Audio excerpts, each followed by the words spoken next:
Magandang araw po sa inyong lahat mga kababayan at welcome back dito po sa ating munting channel Pinas News Review, kung saan re-reviewin po natin ang mga mahalagang balita dito sa Pilipinas. Mga simpleng komento sa mga issue dito sa Pinas. At eto nga mga kababayan, no?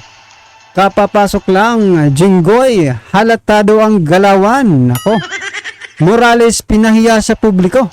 Yan mga kababayan, ito po, panoorin po natin ang press conference ni Senator Jinggoy Estrada at patuloy nitong pagkakarakter assassination kay Expedia Agent Morales, no? Halatados, maging doon pa lang sa hearing mga kababayan, talagang nanggigigil na itong si Senator Jinggoy Estrada dito kay Morales, no? Hindi niya muna inaalam kung totoo ba o hindi. May conclusion agad ang ating butihing senador na ang lahat ng sinasabi ni Morales ay pawang kasinungalingan mga kababayan, no? Without hindi pa natatapos ang investigasyon, no? Conclusion is already done. Nako. Ano ba, pinahinog ba ito? Ito mga kababayan, nasa description po pala yung full video link ng video ito mga kababayan, no? So subscribe na po kayo. So eto na, panoorin po natin itong press conference ni Senator Jinggoy Estrada. Ito po. Sinabi ko na sinungaling siya, hindi siya pwede pagkatiwalaan dahil wala naman talagang wala siya ebidensya. Okay? Nilagay niya at ewan ko kung sino naglagay pangalan ni Presidente, pangalan. So ayan na mga kababayan, sinabi niyang sinungaling si Morales dahil wala daw itong ebidensya.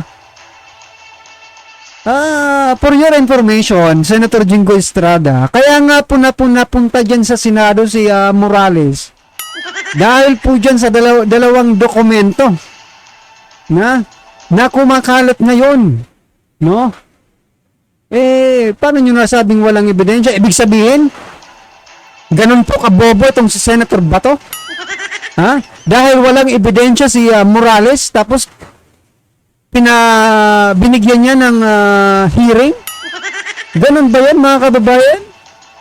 Ni Marcel Soriano, kung sino man yung mga ibang mga kilalang personalidad sa show business or sa politics.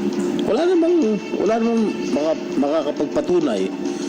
Pati yung PIDEA, hindi sila makapagpatunay na sangkot yung mga personalidad na sinasabi nitong si Morales. Una-una, sinabi niya sa hearing na sinabit niya kay isa. So yan mga kababayan, dahil sa sinabi ng PIDEA na wala sa kanila yung dokumentong yon, no? Hindi na iimbestigahan ni Senator Jinggoy. No, hindi na siya magtatanong-tanong. Dahil hindi naman sinabi ng PIDEA. Syempre, 'di ba? Sino bang sangkot? Sino bang subject diyan? Boss ng PIDEA. Boss, 'di ba? Ewan ko lang kung boss din ni Senator Jinggoy. 'Di ba? Sa kanya superior, si Francia, wala naman daw natatanggap. Si Francia, nasaan yung dokumento? Di nasa kanya. Siya nag-leak. Kasi ako, parang in-establish ko na yung na talagang sa akin palagay, it's my own opinion, na siya talaga yung nag-leak ng mga. So yan mga kababayan, ganito ba lahat ng senador natin? Hindi po sila nagbabase, no? Well, anyway, nagbase nga po siya doon sa mga without any further investigation, no? Base po sa kanyang opinion. So, opinion lang po pala, mga kababayan, ni Senator Jinggoy, no? Yung kanyang mga nasabi. Information. At yung nakalagay sa information, allegedly nakalagay sa information na yun, wala namang katotohanan dahil I even asked the PIDEA if the named personalities that were named by Morales were included in the drug list. Wala naman daw.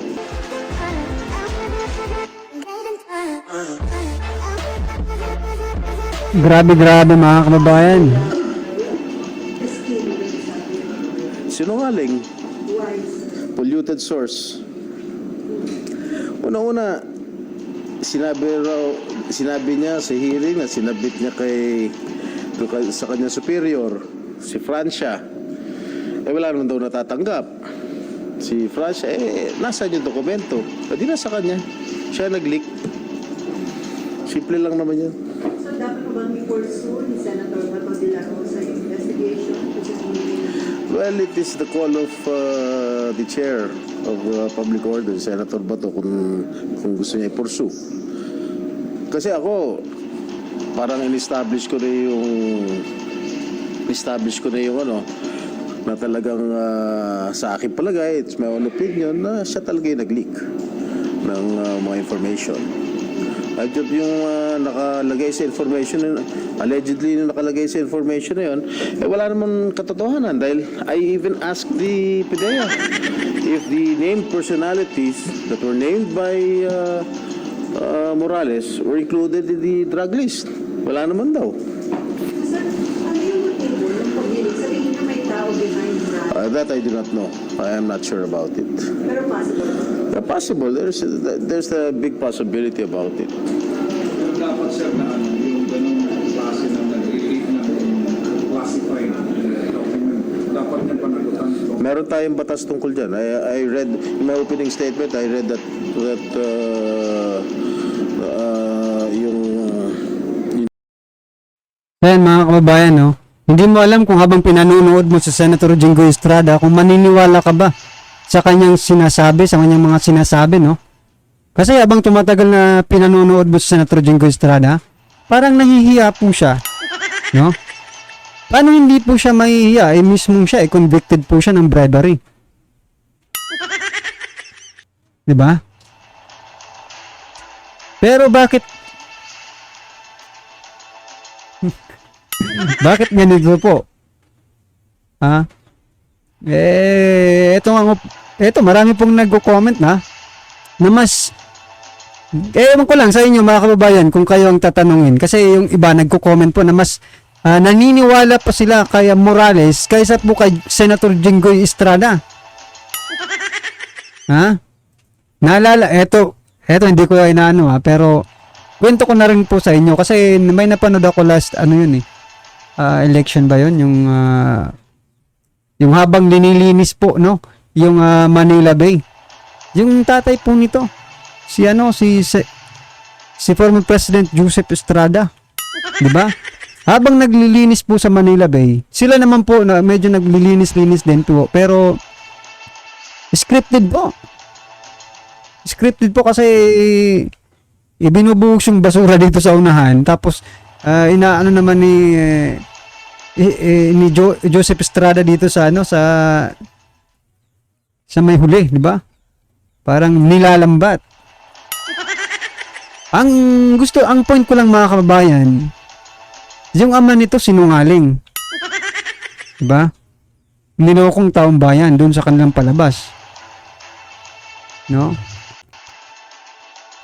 Syempre, anak ito, mga karibin natin. Hindi naman sa inaano ko baka sabihin nyo, character assassination din to. No, it's not. Kasi, totoo lang din naman ito. Baka lang naman may nakuhang, di ba? Tricks. Ha? Sa ama. So, what's the point, mga karibin natin? Posible rin kaya na nagsisinungaling si Senator Jinggoy? Ha? Or mayroon po silang pinagtatakpan? Kasi halatang-halata naman na may pinagtatakpan dito mga kababayan. Kasi di ba sinabi niya nga na yung mga personalidad na nakaano dito ay hindi naman totoo. Yun ang sabi ng PIDEA. Malamang sa malamang. Hindi po aamin ng PIDEA dyan.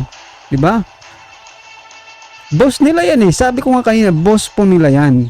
Hindi nila pwedeng ilaglag yan. Kaya kailangan yung yung dapat nga po talagang mag-imbestiga dito kayong mga senador kasi wala kayo dapat pinapanigan. Unlike po PIDEA, meron po silang pagkabaya sa subject. Di ba? Oh. Ngayon, kung ang lahat na mag-iimbestiga dito sa PDEA leaks nito, no, ay meron papanigan, eh wala na. Tapusin nyo na lang yan para hindi tayo magsaksaya ng pera ng taong bayan. Di ba? Oh, kung tatapusin din lang di ba? Eh alam rin naman natin ang katapusan nito.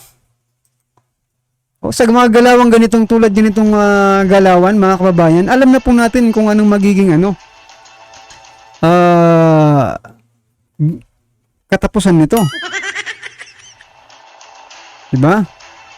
In charge dun sa mga nagkakalat ng mga false testimonies, etc. etc. So sir, parang kung ikaw yung chairman, hindi na lang ituloy sana kasi wasting people's money na yung nangyayari.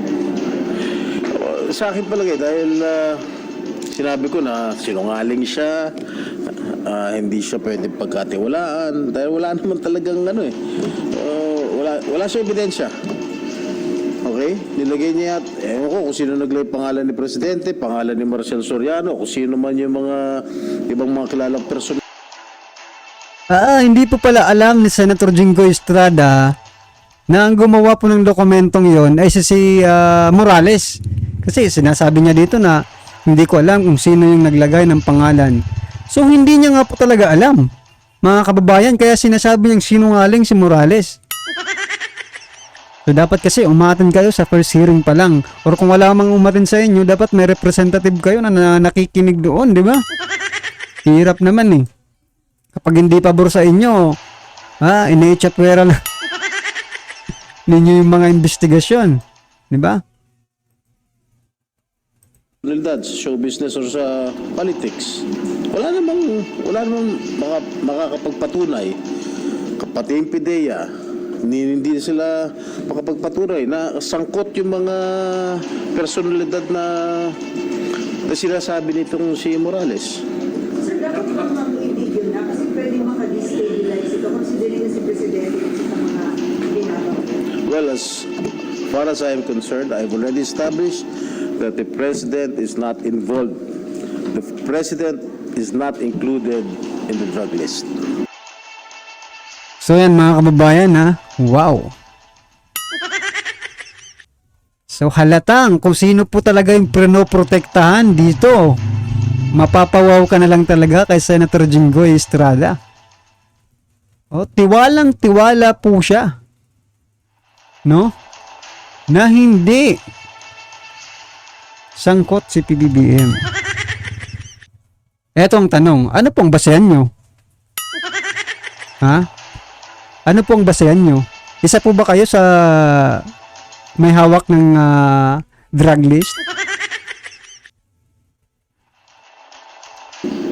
And even Maricel Soriano,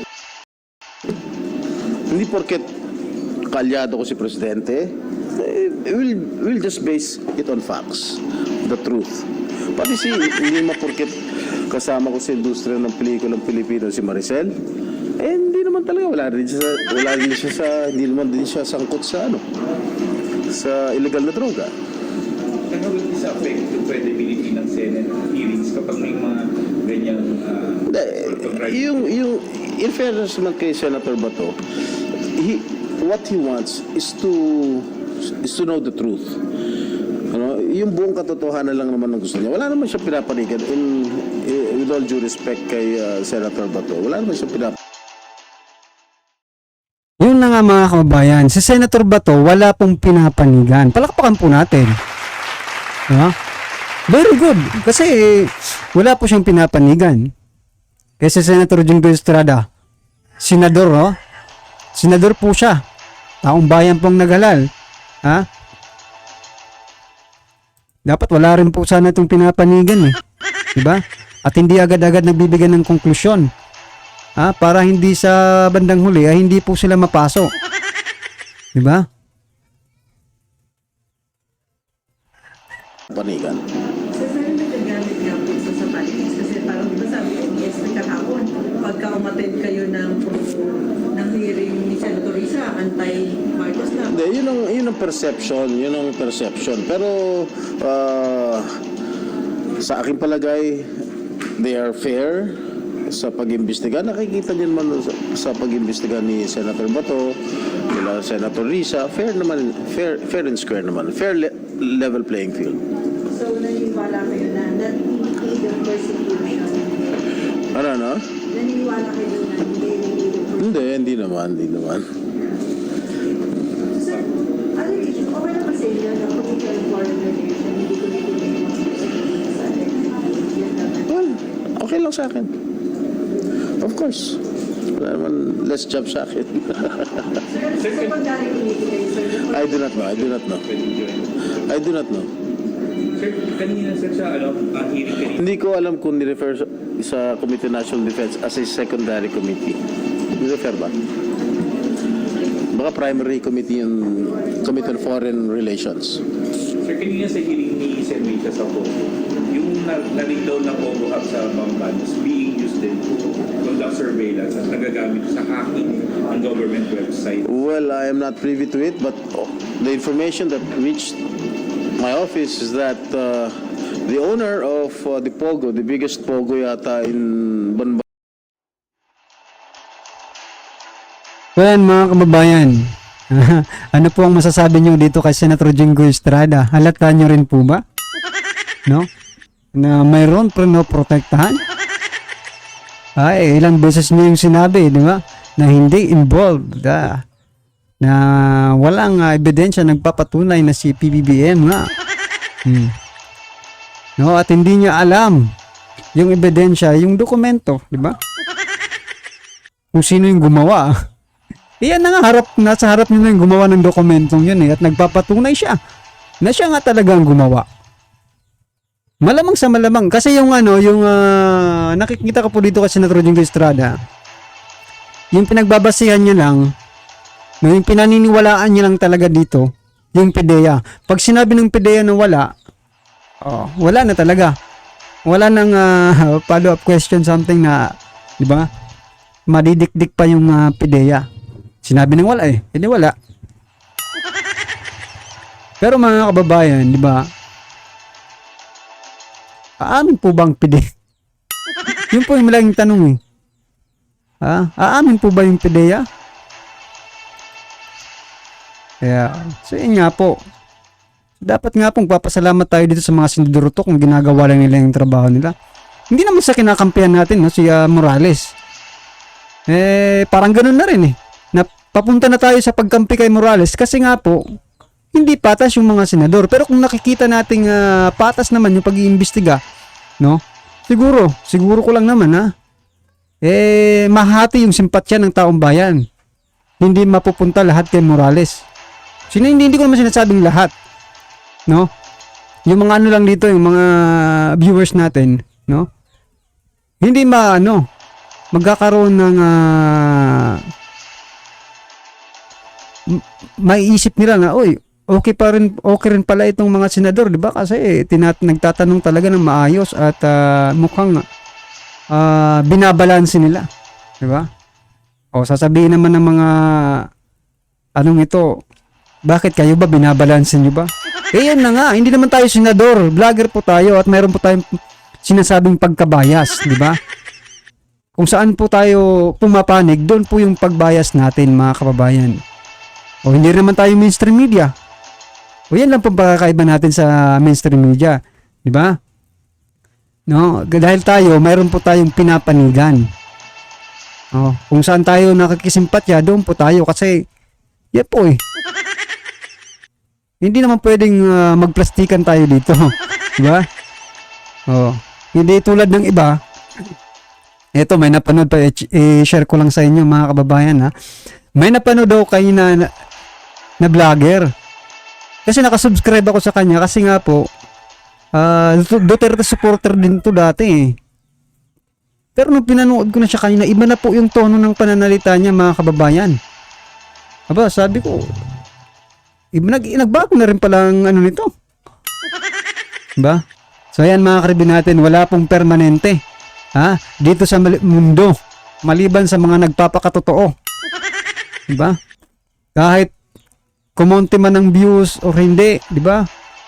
Kung saan ka, dun ka talaga. Diba? Sa tama po. O kung sabi nga nila, kung tama, palakpakan. Diba? Kung hindi, bigyan ng komento. O, diba? Wala naman mga kabayan na naman po ang inyong reaksyon, komento, o kritisismo sa video ito. Dito kay Senator Jingoy Estrada, i-comment lang po sa baba para at least alam po ng ating mga kababayan ang inyong pong opinion. Alright, kung bago ka pa lang at di ka po nakapag-subscribe sa ating munting channel, please don't forget to subscribe at i-click na rin po ang bell notification para updated ko po sa lahat ng ina-uploads nating reaction video. Maraming salamat po.